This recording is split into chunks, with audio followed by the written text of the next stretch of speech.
ಗುರುಗಳ ಇನ್ನು ಸ್ಕಂದ ಮಾತೆಯನ್ನ ಹೇಗೆ ಆರಾಧನೆ ಮಾಡ್ಬೇಕು, ಏನು ಫಲಾಫಲಗಳು ಸಿಗತ್ತೆ ಅಂತ ನಾವು ತಿಳ್ಕೊಂಡ್ವಿ. ಇವತ್ತು ಸ್ಕಂದ ಮಾತೆಯನ್ನ ನಾವು ಪೂಜಿಸೋದ್ರಿಂದ, ಅಂದ್ರೆ ನಾನು ಆವಾಗ್ಲೇ ಹೇಳಿದೆ ಫೋಟೋ ಇಟ್ಟು ಪೂಜಿಸ್ಬೇಕಾ, ವಿಗ್ರಹ ಇಟ್ಟು ಪೂಜಿಸ್ಬೇಕಾ ಅಂತ. ಬಹಳಷ್ಟು ಸ್ಕಂದ ಮಾತೆಯ ಫೋಟೋಗಳು ಆನ್ಲೈನ್ ಅಲ್ಲಿ ಸಿಗತ್ತೆ, ಅದನ್ನ ಇಟ್ಕೊಂಡು ಪೂಜೆಯನ್ನ ಮಾಡಬಹುದಾ? ಖಂಡಿತ ಮಾಡಬಹುದು, ಯಾವುದೇ ರೀತಿ ಸಮಸ್ಯೆ ಇಲ್ಲ. ಇಲ್ಲ ಅಂತಂದ್ರೆ ನಾನು ಆಗ್ಲೇ ಹೇಳಿದಾಗೆ ಸಣ್ಣದೊಂದು ಚಾಮುಂಡೇಶ್ವರಿ ವಿಗ್ರಹವನ್ನಾದ್ರೂ ಇಟ್ಟು ಪೂಜೆಯನ್ನ ಮಾಡಿ. ಸಣ್ಣದಿಡೋದ್ರಿಂದ ಸಮಸ್ಯೆ ಇಲ್ಲ, ದೊಡ್ಡದಿಡೋದು ಬೇಡ. ಸಣ್ಣದೊಂದು ವಿಗ್ರಹ ಬರುತ್ತೆ, ಅದನ್ನೇ ಇಟ್ಟು ಪೂಜೆ ಮಾಡ್ಲಿ. ಅದಾದ್ಮೇಲೆ ಅದನ್ನ ಯಾವ್ದಾದ್ರು ಒಂದು ಸಾನ್ನಿಧ್ಯಕ್ಕೆ ಕೊಟ್ಟು ಇಸ್ಕೊಳ್ತಾರೆ. ದೊಡ್ಡದು ಅಂತಂದ್ರೆ ಯಾರು ಇಸ್ಕೊಳ್ಳಿಕ್ ಸ್ವಲ್ಪ ಆಲೋಚನೆ ಮಾಡ್ತಾರೆ. ಬಹಳಷ್ಟು ಜನ ಏನಂದ್ರೆ ನವರಾತ್ರಿ ನವದುರ್ಗೆಯರನ್ನ ಆರಾಧನೆ ಮಾಡ್ಬೇಕು ಅಂದ್ರೆ ಪ್ರತಿದಿನ ಯಾವ ಅವತಾರವನ್ನ ದೇವಿ ತೆಗಿತಾಳೋ ಆ ದೇವಿ ಎತ್ತುತ್ತಾಳೋ ಆ ಒಂದು ಅವತಾರದ ಫೋಟೋನೇ ಇಟ್ಕೋಬೇಕು ಅಂತ ಬಹಳಷ್ಟು ಜನ ಅದನ್ನ ಕೊಂಡ್ಕೊಂಡು ಮಾಡ್ತಾರೆ. ಅಥವಾ ದೇವರೊಬ್ಬನೇ ನಾಮ ಹಲವು ಅಂತ ಹೇಳಿದಂಗೆ ಚಾಮುಂಡೇಶ್ವರಿ ವಿಗ್ರಹವನ್ನ ಫೋಟೋವನ್ನ ಇಟ್ಕೊಂಡು ಕೂಡ ನಾವು ಪೂಜೆಯನ್ನ ಮಾಡಬಹುದು. ನಾವು ಸ್ಕಂದ ಮಾತೆಯನ್ನ ಪೂಜೆ ಮಾಡೋದ್ರಿಂದ ನಮ್ಗೆ ಯಾವ ರೀತಿಯ ಫಲ ದೊರೆಯುತ್ತೆ?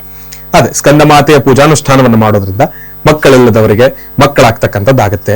ಗರ್ಭದಲ್ಲಿ ಸಮಸ್ಯೆ ಇರ್ತಕ್ಕಂಥವ್ರಿಗೆ ಆ ಸಮಸ್ಯೆಗಳು ದೂರ ಆಗ್ತಕ್ಕಂಥದ್ದು. ಇವತ್ತಿನ ದಿವಸ ಎಷ್ಟೋ ಜನಕ್ಕೆ ಏನಾಗುತ್ತೆ, ಮಕ್ಕಳು ಆಗುವ ಒಂದು ಪ್ರಕ್ರಿಯೆಯಲ್ಲಿ ಎಲ್ಲವೂ ಕೂಡ ಅಚ್ಚುಕಟ್ಟಾಗಿ ಮುಂದಿಲ್ಲತ್ತೆ.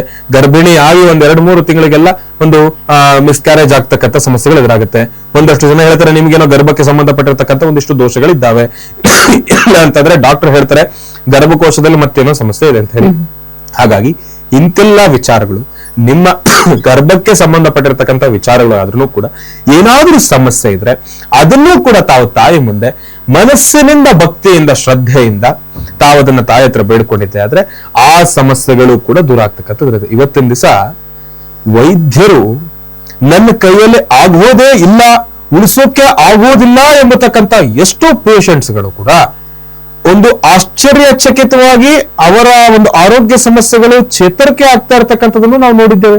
ಡಾಕ್ಟರ್ ಹೇಳ್ತಾರೆ ಇದು ನಿಜವಾಗ್ಲೂ ಒಂದು ಮ್ಯಾಜಿಕ್ ಅಂತಾನೆ ಹೇಳ್ಬೋದು, ಭಗವಂತನ ಒಂದು ವಿಶೇಷವಾಗಿರ್ತಕ್ಕಂಥ ಒಂದು ಅನುಗ್ರಹ ಅಂತಾನೆ ಹೇಳ್ಬೋದು.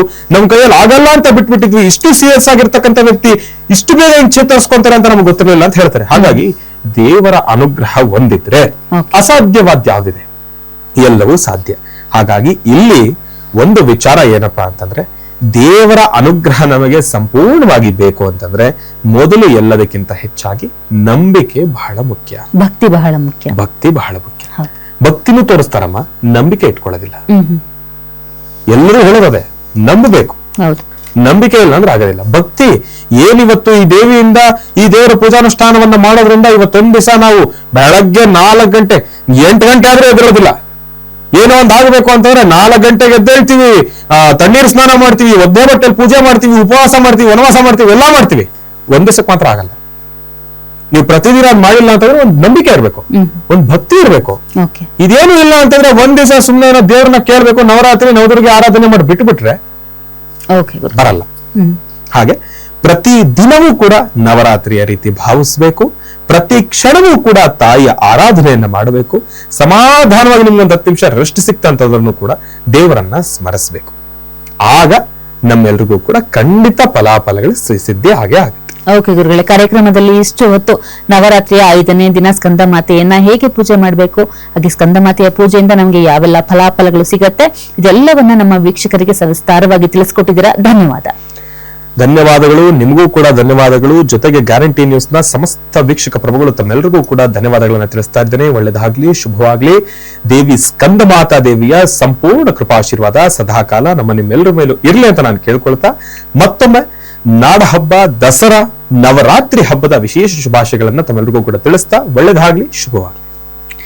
ನೋಡುತ್ತಿಲ್ಲ ವೀಕ್ಷಕರ, ಇದಾಗಿತ್ತು ಈ ಹೊತ್ತಿನ ನವರಾತ್ರಿ ನವದುರ್ಗೆಯರು ವಿಶೇಷ ಕಾರ್ಯಕ್ರಮ. ನೋಡ್ತಾ ಇರಿ ಗ್ಯಾರಂಟಿ ನ್ಯೂಸ್, ಸುದ್ದಿ ಖಚಿತ, ನ್ಯಾಯ ನಿಶ್ಚಿತ. ಗ್ಯಾರಂಟಿ ನ್ಯೂಸ್, ಸುದ್ದಿ ಖಚಿತ, ನ್ಯಾಯ ನಿಶ್ಚಿತ.